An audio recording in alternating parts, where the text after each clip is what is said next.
mediocre disc golf podcast, the average podcast for the average disc golfer. As always, I'm Evan Amstutz here with, according to our stats and info department, the best player on this podcast in Arizona, Dan Hesser, who is now shocked at that incredible stat. We're happy you could join us. Dan, how are you doing today? Good, man.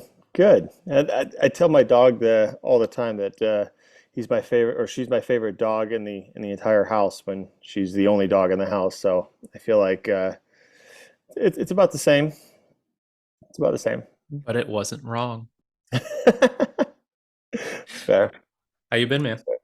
Good, man. I'm currently on vacation up in Montana, so it's been a fun time. Got to play a little round with some people who don't normally play disc golf. That's a good You time. know, I think they played like 2 or 3 times or something like that before. So we got to Yeah. play and went out with my nephew for the first time. That was super fun, but you kind of forget, you always play super serious, or you play like to for a score or something like that, and it kind of changes things when you're just playing to have fun. You're not keeping score. You're just kind of walking around the park. It's a different vibe, and man, it's fun. Yeah, kind of grounds you in the reality of Yeah, plastic discs in a public park. exactly. And the fall and the fall foliage everywhere in the Hmm. mountains. Gorgeous, gorgeous Yeah, time. I actually just came back from a vacation in Portland, Maine, and Nice. it was super awesome to one have cooler weather than here in Florida, and two see an actual fall. Which, Yeah. fun fact, if anybody's visiting Portland, Maine, make sure you specify Maine when you're searching for restaurants and all that sort of stuff, because Um, Google does default to Portland, Oregon. Portland, Oregon. Yeah. So you're like, You oh, were that sounds searching like a really restaurants good and you were restaurant. like, and you clicked on it, it's like 2 days away. And well, yeah, the best part was all of our directions, we were defaulting to walking distance because we were staying downtown, and be Sure. like, you can't walk here. It's like, what do you mean you can't walk? Forrest Gump, bro. Come on, you Yeah, can do it. exactly. Forrest can do it, so can I. Yeah, yeah. But That's that was a cool. lot of fun. I played no disc golf, which is actually a welcome change. Like every now and again, got to take a Heck few yeah. days off. Just, Heck yeah. I guess I did get a little bit of disc golf in. We went to a brewery, and one of the things that they were selling for memorabilia was a Discmania P2 with their logo Sick. on it, Heck which is yeah. very funny because when I asked for the disc golf disc to buy it, the guy goes, "Oh, that's what that is." And so I was able to educate a little bit, which was nice. Yeah. Did you go play it or throw it around at all at any? No, that's a right to the wall Oh, type nice. type Nice. disc. I don't throw Discmania too much, so Sure. I Yeah. I don't want to fall in love with it and then have it not be Yeah. good or whatever. So, or it'd be good, but I don't. I also don't want to beat that one up just because that was my wife and I's anniversary trip, so it's like a The little bit more memorable. Yeah. special. I got you. That's cool. My brother-in-law has some like random MVP discs that I was throwing. It was like a flat MVP putter that was super understable and then became stable like halfway through the round. I don't Was know. it the Atom? No, I've thrown the Atom before. I've thrown the Atom and the Envy. It was a different, but The yeah, Nomad? The Particle? The I'm just going through. I don't actually know MVP yeah, putters. yeah, This is why, throwback to our sponsorship episode. It's why you don't apply for the place you don't know what yeah, have going on. exactly, exactly. Yeah, no, he loves MVP and he has a ton of it. So he was Awesome. like, "Here, throw this putter," and it was I think the longest hole on it is a par four, like 800 something feet. Okay. So I mean, you can get around with a putter. It Yeah, was definitely. it wasn't horrible. The back nine's like all like I think the longest hole in the back nine is like 275. So like putters, it was Hmm. fun. Yeah, that definitely just sounds fun. I wish I could have played in Maine because I hear about how great everything is disc golf wise there because it's all pay for play. But Yeah, I think that actually be great because things are well manicured, and as long as it's not like I would want to do it all the time. Don't get me wrong. I like my park style, go out for free and play, Heck yeah, but to play a manicured course all the time would be pretty cool. it is. Yeah, something about pay to play, man. You expect more, and a lot of times they deliver. So Right. Another cool thing in Maine is they pay you for recycling bottles and different recyclable materials. So why don't we bring on someone who knows all about recycling? This week's episode is brought to you by the Disc Shop. One of the best days for a disc golfer is New Disc Day. With different runs of discs, the best way to get exactly what you want is by seeing what you're buying. The Disc Shop in Middleburg, Florida has the largest selection in store in Jacksonville. Want the latest from Discmania? The Disc Shop has you covered. Looking for starter kits to introduce your friends? Head on down to the Disc Shop. If you prefer the convenience of online shopping, head over to thediscshop.com for all your disc golf needs. Listeners get 10% off when using the code MDGPOD at checkout online or by mentioning the podcast while in store. Located halfway between Trinity and Ronnie Van Zant, the Disc Shop is the spot. So this week, I'm really excited. We're bringing in Jesse from Trash Panda. Jesse, how you doing today, man? Doing well. Excited to be here. Thanks for having me on. Dan's been Yeah. fanboying about this since I Yeah. even started talking to you, Jesse. I was like, hey man, trying to work out something with trash. And he's like, no way, that's awesome. Heck yeah. Yeah, Well, dude, stoked to be here. so like I've been kind of following your journey ever since your first video, really. Wow. And then I finally got to throw. Lauren Campbell had one of your recycled putters, Yep. so I got to throw one of those, and I have a Early. bunch of minis and stuff. Yeah, it's Heck yeah. Early release. Dang. Yeah, there's a lot of people who have been around since the beginning, and some of the names I know and some I don't, but to anyone at any point, whether it was the beginning or now, I'm like couldn't be more grateful. So thanks for the support. It means a lot. Yeah, man. Yeah. So can you kind of talk about how you originally got into disc golf? I know like you used to be a youth pastor, is that right? And then you kind of transitioned to Yeah, way back. Disc golf actually came before all of that. So disc golf was my freshman year of high school. Me and some of my buddies, their older brothers all got into the sport. And I have a feeling they got into the sport just to smoke weed in a place where that was acceptable.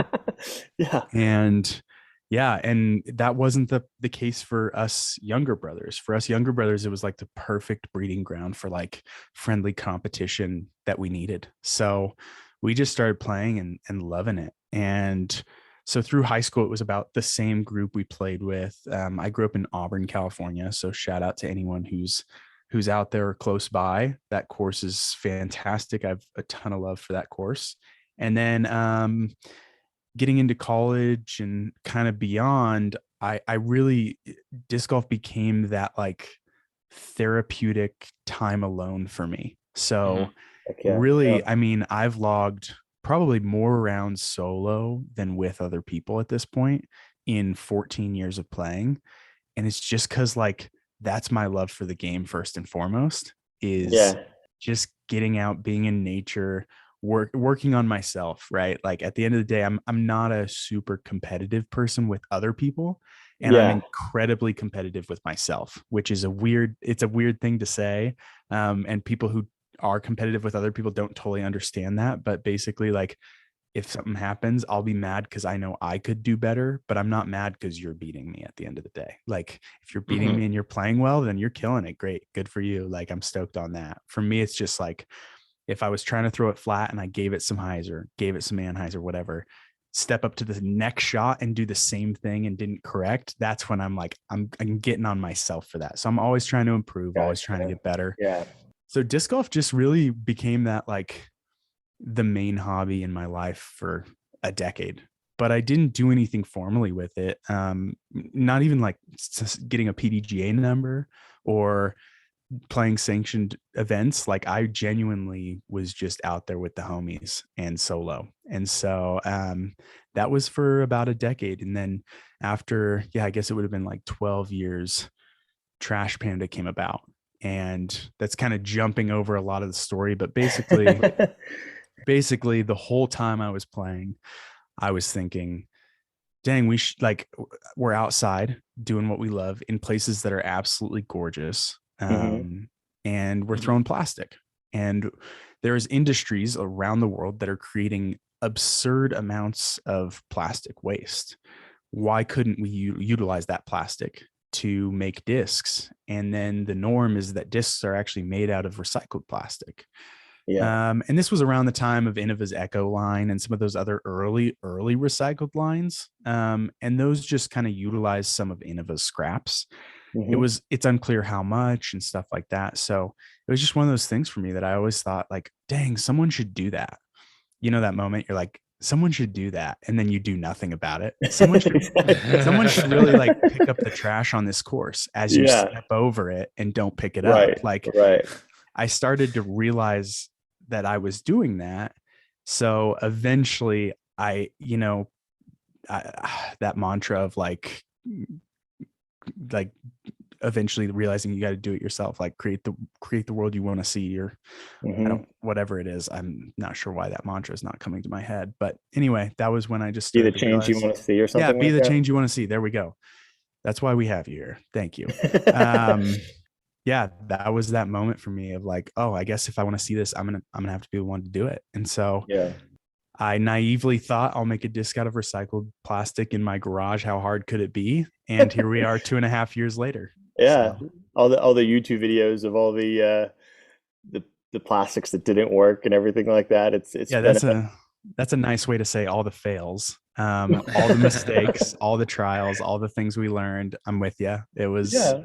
yeah, But I mean, you don't just start out knowing exactly what it's a process, right? So you have to fail in order to get to the end goal. for So sure. it For makes sure. sense. But no, I remember some of your earlier videos and kind of inspiring me to go out and like clean up courses and to do different things like that because I saw Heck yeah. there was a ton of videos that you posted like of all the different trash bags and you like went out with a couple friends and you like unloaded all the trash bags and you were like pulling out different pieces. I was like, oh my Yeah. gosh, that's crazy. And Yeah. like that's kind of, I feel like if we all did that, just once every 3 rounds, the course would look Oh, great. You know what I mean? that was such an interesting realization for me. That video in particular, we went to a course local called Badlands, and we ended up walking out of there with, shoot, it had to be 6 to 8 trash bags full. And yeah, like you mentioned, I dumped all of it in my garage and kind of talked about it all on video of what it was and stuff. And then we ended up making a disc out of that trash, which was really cool too. But it, as we were doing it, like that's a highly trafficked course in Denver. Hmm. And so we were like, well, what if every person who played here had picked up one piece of trash? Every single Mhm. round, it's just one singular piece of trash. The course would probably be immaculate, realistically. Right, Like, and exactly. that's when we started to kind of develop that mantra for us of saying, like, everyone asks, what can I do? And we start with the bare minimum, the suggestion that may seem like not that much, but genuinely could change the game around the world is next time you're playing disc golf, just pick up one piece of trash. Like it will Yeah. make a difference. Just one. Right. Yeah.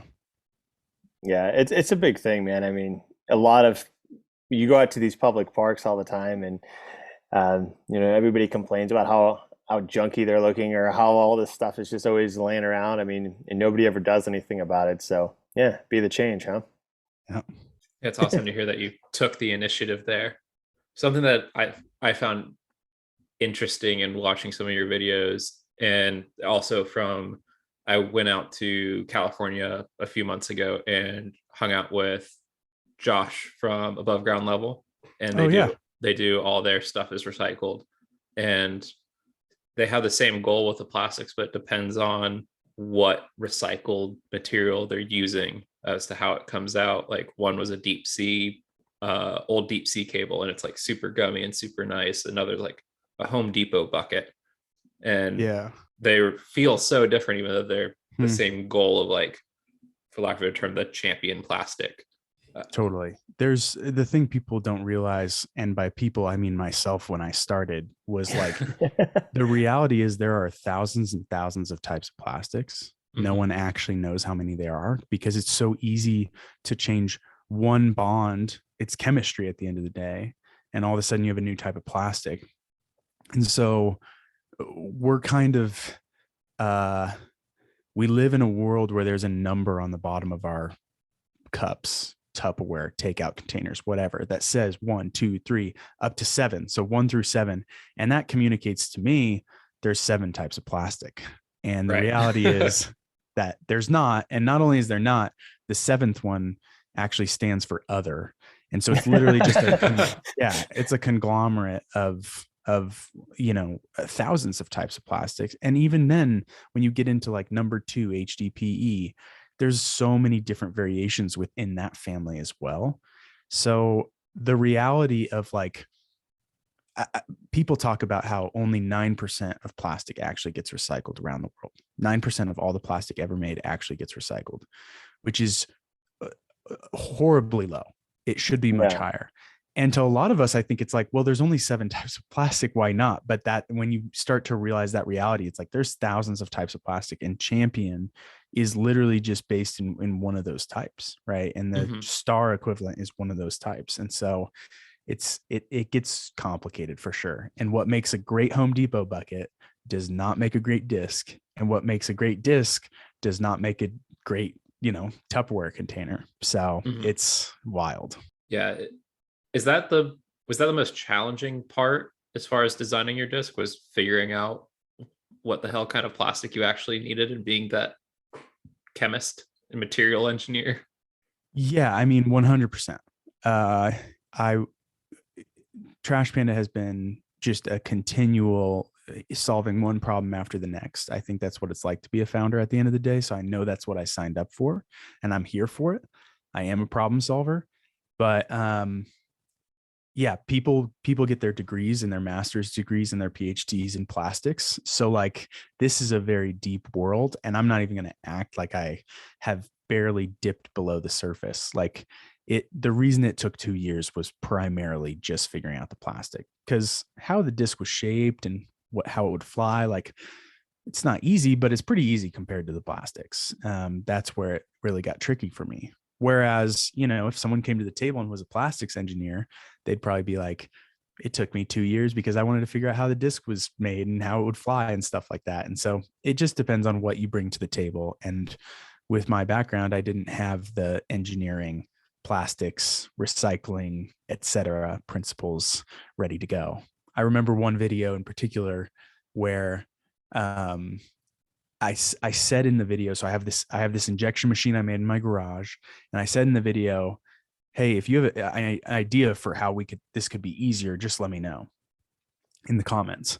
And of course, that's the video that turns into like our most viewed video of all time.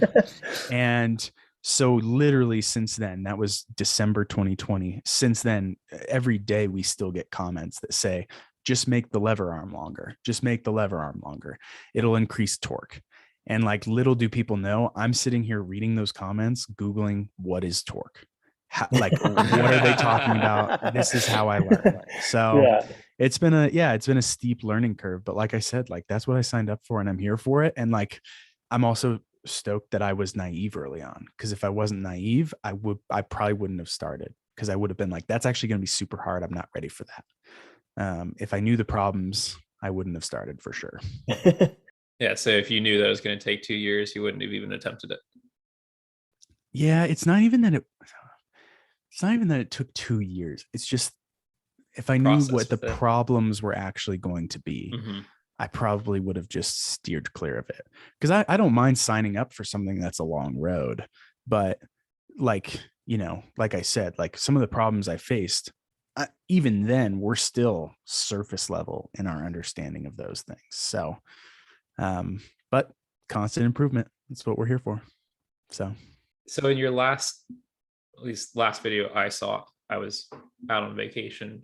If you've released anything recently, what you were talking about, actually getting your putter out. And one of the things that caught my eye was talking about going from your die that you had in your garage to like a mass production one. And you kind of touched on some of the details there, but what's the largest difference that people wouldn't realize between the one that just gets the job done in your garage versus what you have to do at scale? Yeah.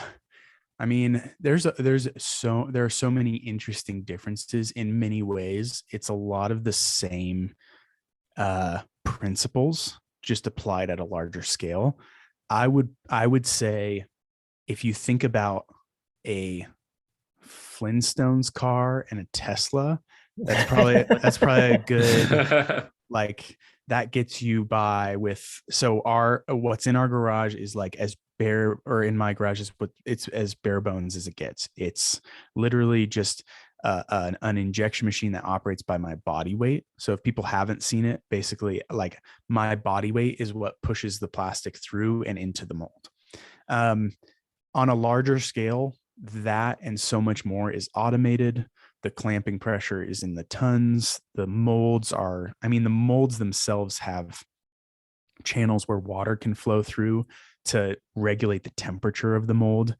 In my garage, I'm regulating the temperature with a toaster oven and a fan, depending on if it's too hot or too cold. Like, yeah, this is what I'm talking about. We're the garage is truly as DIY as it gets. Um, and then yeah, industrial is just the right way to do it. So there's just no way to scale. With like when we launched our minis last year, like we made the first 5,000 individually on that machine, and it's so slow. I mean, it's a mini every, oh, 12 minutes is I think what we averaged it out to. And so it just is like, I don't know if you can tell, but I'm getting tired just thinking about it. So maybe we should move on. Yeah, I'm an engineer by trade, so I definitely appreciate the just getting something together to get it working, and you'll figure out the details when you need it to work well. For sure. It's For get it sure. working, then get it working well. Well, Figure now it out is, in between. yeah, for sure. And that's like minimum viable product for me. I was like, no one knows who I am. I can make discs for people by hand in my garage. They don't know me. And then all of a sudden a video pops off, it starts gaining traction, and like we can't keep up with orders on minis, let alone if we're going to launch discs. And so it was a really interesting, minis became my education in that process.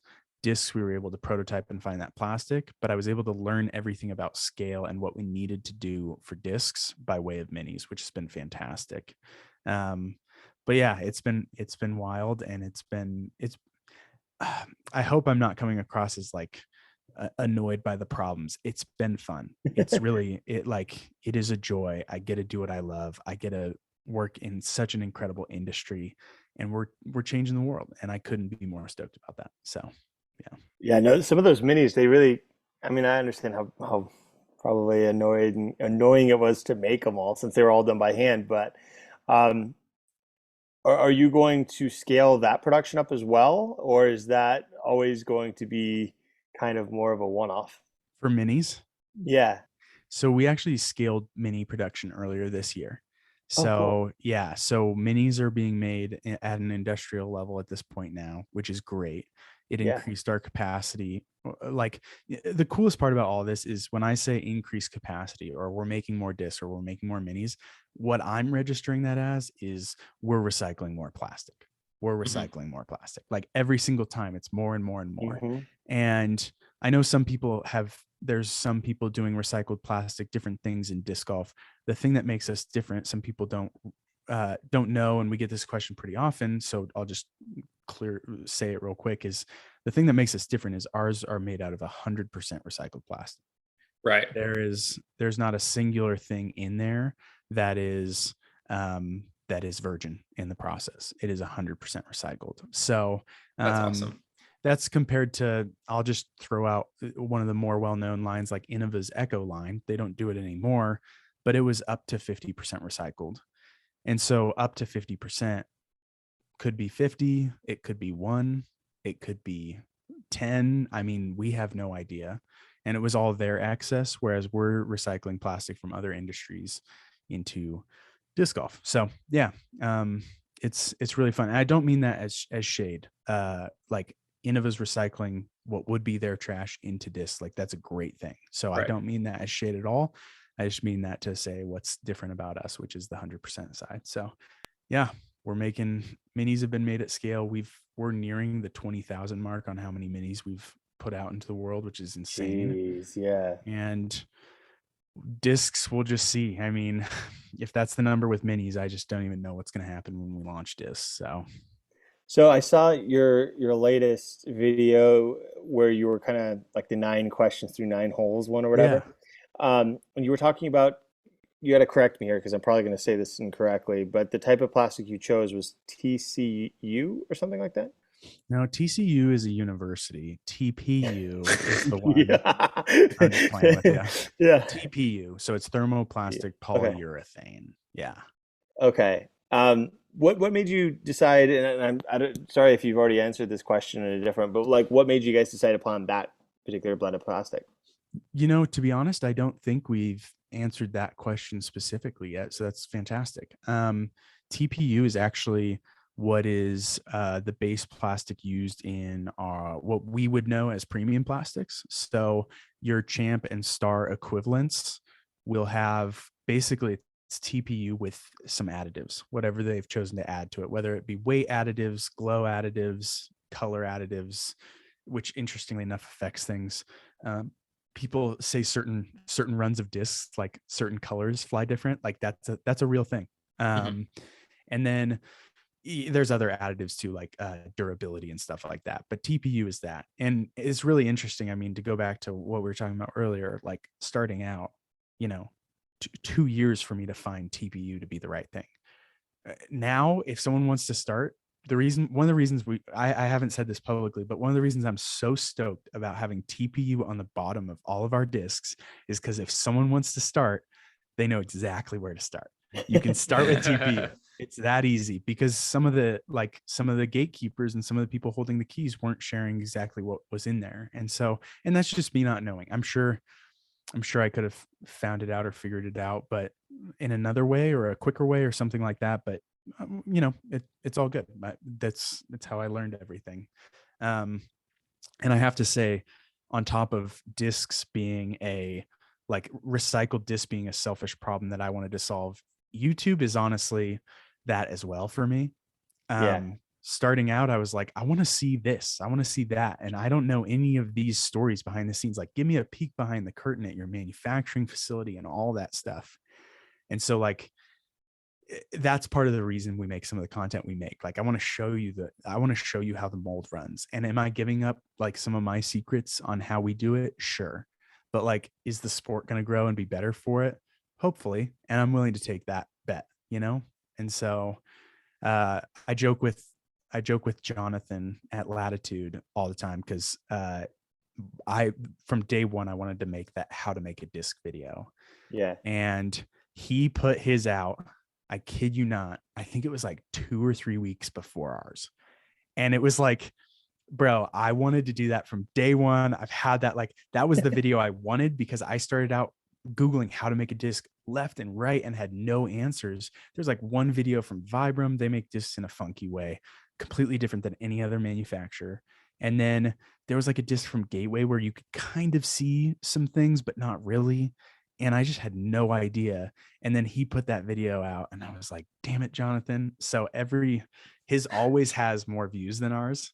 And then ours got a second wind and his got a second wind because of that. So it was like, it just always has stayed in front of us. It's a fun joke, obviously. But yeah, I'm just stoked that people can see behind the curtain now and see some stuff. Are we gonna get to see how the discs are made in like to scale? Because I'm kind of interested to know what the difference, because obviously with the ones in the garage, it's just compression, right? And it just kind of squeezes out and that's that. It's more like a stamp, if you will. Totally. And these are obviously like industrial style. So are we gonna get to see how those are made? Yes, 100%. Eventually we will have a video out about that. Hopefully in the next, I'd like to have that by early next year at some point. But for people who are curious right now, this is why it's a friendly joke, because now I will recommend going and watching Jonathan's video. Look up how to make a disc on YouTube and watch ours and then watch Jonathan's from Latitude. And you can see the industrial style versus the garage style. And it's a stark contrast. partially in how they're made, but also in quality, because Jonathan just unequivocally makes better videos than I do. So there's that too. So, but yeah, anyway, you can watch that right now, but then eventually we will definitely do a video like that. Yeah, Jonathan's content's always phenomenal. Yeah. Is it like a, I don't say like a trade secret, but are you guys kind of disclosing who's actually manufacturing your disc, or? So we're not disclosing who it is. It's a local manufacturer here in Denver. Okay, cool. They are an injection molding company, so this is what they do. They are not a disc golf manufacturer. So if I did disclose it, it wouldn't be anyone else would know outside of like some local people. But yeah. But it's not like one of the big boys, like a Latitude, it's not or a like no, it's not a disc manufacturer. Our discs are made here in Denver. Like literally awesome. Our plastic is sourced in Denver at this point. Our 2 miles down the road, our discs are made, and then like 10 miles down the road, our packaging is made. So like it's all happening right here in Denver, which has been really cool. So yeah, very proud of that. Yeah. Earlier you referenced the like gatekeepers, quote unquote, and not trying to start disc golf crap, but were manufacturers, if you reached out, because I assume you reached out for questions, how often did they actually help you or give you, like, maybe not blends of plastic, but like, here's where you should start or consider this? Yeah, no, that's a great question. I mean, I will say, now that we are where we are, I understand what it's like to get a lot of questions every single day that distract me from getting to my goals. So I can understand that a manufacturer might just get that question, endlessly from people who actually aren't even going to make discs. They're just curious. And so I don't blame them by any means. But yeah, there was, as in any industry, there were some who were willing to share some stuff, and there's some who weren't. I won't name names, but there is like, I would boil it down to like a lesson from a Harvard Business Review article, where they talk about pie enlargers and pie slicers. And there's companies and businesses that believe the only way for me to grow my slice of the pie, these are the pie slicers, is to take some of your slice. And the pie enlargers are the ones who say, I actually can keep my slice the same size, you can keep yours the same size, and we can work together to grow the pie. And like I said, in any industry, those people exist. Some are willing to work together and some are siloed off. And that's in disc golf too.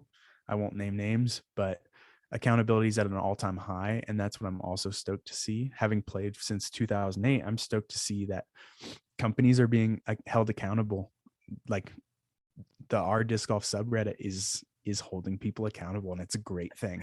Yes, there's random stuff on there that doesn't need to be there or whatever, but it's net positive for the sport, in my opinion. That was probably the most intelligent, at least, reference in the history of our podcast. So no offense to anybody else, but no one else has referenced the Harvard business. Hey, I can just say it was from Harvard. Yeah, I mean, who's going to fact check you at this point?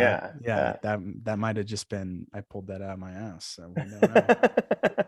It would have been cooler if you said that you just came up with it yourself and had this epiphany.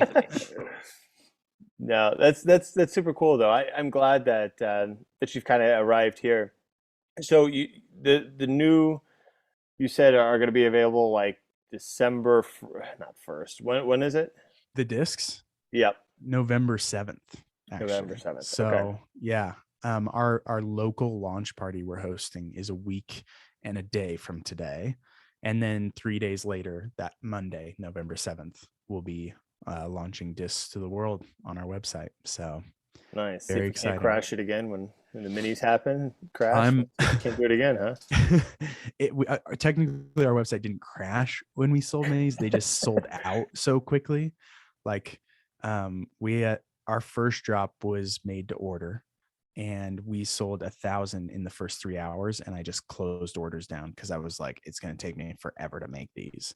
And then my dad came out, some friends helped, and it took a month to make those. So over the next month, I was able to make some videos, and I made 500 minis. We sold out of those in that next drop was literally 3 minutes. And I'll never forget that 3 minutes, because it was like, oh, a lot of people are ordering. Oh, they're gone. Like in an instant. And then a flurry of messages from people who were mad that they weren't able to get one. Yeah. And so it's like, It's like signing up for a tournament. Yeah. Oh yeah. I mean, that really was that year. Signing up for a tournament that year was the exact same. So we worked all of 2021 to try to keep up with demand. Over the course of the whole year, the minis were available on our website for a cumulative over the whole year of just over 3 days. So we tried our best, but now that we've scaled, we've figured out the way to do it. And that's why we haven't launched discs yet too, is just because it was finding that perfect recycled plastic, but then it was also making sure we could do it at scale. Because what's the good of me making 100 discs if I'm going to make 9,900 people upset?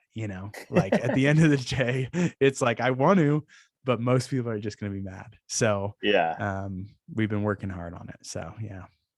so are the I wanted to ask you, because when you were showing the discs, you were talking about that you weren't going to put any sort of foil or anything like that on there, which is super cool, because I never really put that together in my mind, that those portions of the discs are not recyclable. So that was kind of an interesting thought. But what you did with those minis is it looks like you stamped them. So that's actually in the mold. So it's Right. actually engraved into the mold. So every mini comes out with those right on it, like the logo Right. on the top and stuff. I'm pretty sure the PDGA technically says this, or maybe they don't. But regardless, if you would do something on the top, it has a high probability of affecting the flight of the disc.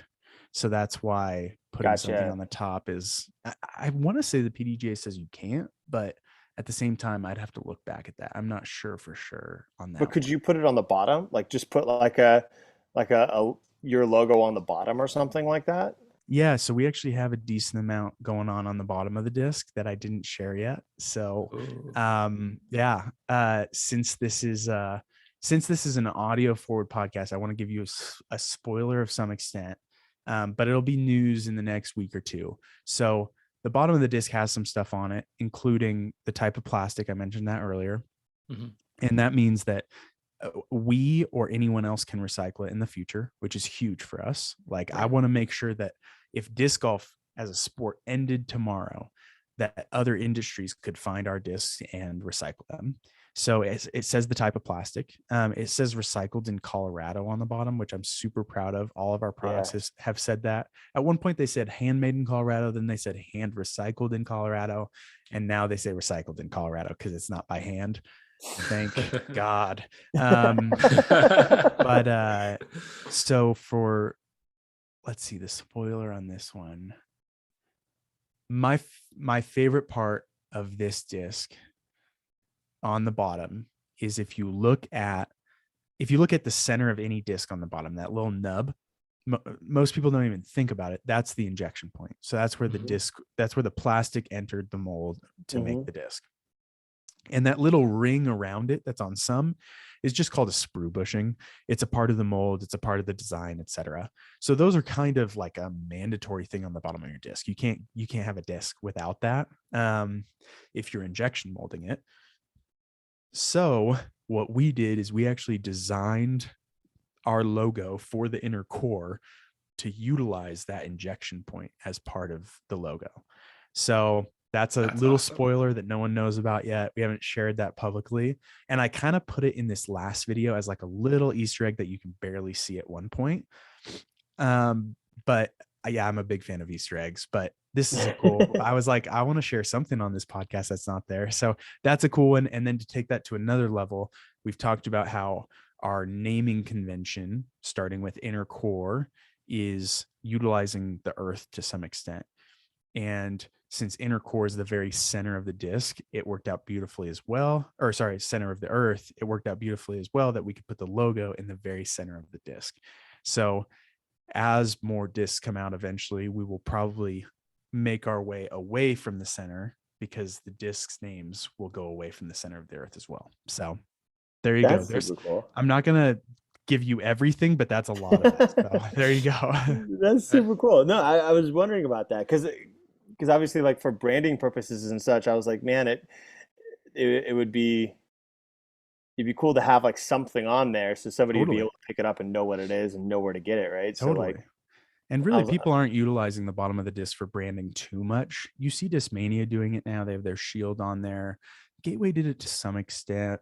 I'm Never probably has not. like bottom stamp stuff, but I guess it's a Yeah, little that's they're stamping that, but they've had their address and like the patent forever on their discs on the Mhm. bottom.